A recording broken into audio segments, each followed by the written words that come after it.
Since the early 60s, ESA has excelled in pushing back the frontiers in space science, exploring the nearest planets and the most distant celestial bodies of our solar system, lifting the veil with powerful telescopes on galaxy and star formation and probing the most violent processes in the universe, and better understanding its evolution since the Big Bang. The 3 selected missions are the finalists from some 50 proposals, which were whittled down to just 6 in late 2007 and submitted for industrial assessment.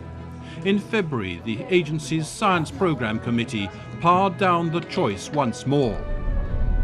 The project, called Euclid, will investigate key issues in physics, cosmology, and general relativity.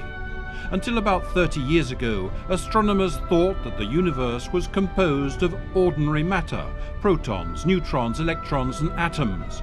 But the picture has changed dramatically. It is today assumed that ordinary matter only accounts for 4% of the universe, 20% being dark matter, and the remainder a mysterious dark energy.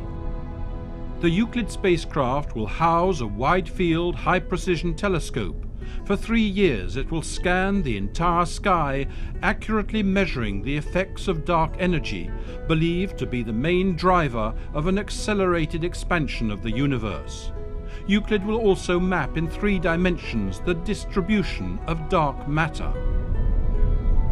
Following in the footsteps of the Corot and Kepler telescopes, the Plato mission will address the Holy Grail question of the existence of other Earth-like worlds. Scanning the sky with an increased field of view, and by detecting the decrease in light as planets transit in front of their host star, the mission aims to discover many more exoplanets, including those with orbital periods like our own.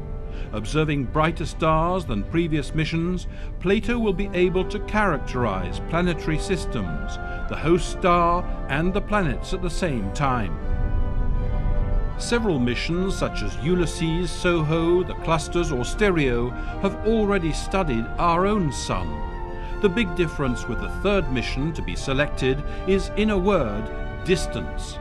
Solar Orbiter will place itself as close to the Sun as Mercury, braving the intense heat and light, 10 times more intense than that felt on Earth. From an orbit allowing views of all sides of the Sun, including its poles, the spacecraft is expected to deliver images of the Sun's surface and data on the powerful magnetic fields, and high-resolution views of the powerful eruptions of solar particles that are spewed out into space. Given the extreme environment, Solar Orbiter is a considerable challenge, and it will rely on much of the technology already developed for the Bepi-Colombo mission, ESA's probe to orbit Mercury. Each mission has now entered the definition phase to validate the configuration choices of the spacecraft and science instruments, the technologies to be used, their launch, and their operation scenarios.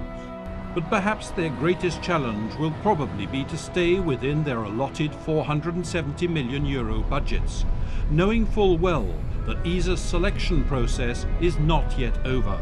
Next year, only 2 of the 3 missions, and however merit-worthy, can be retained to go ahead.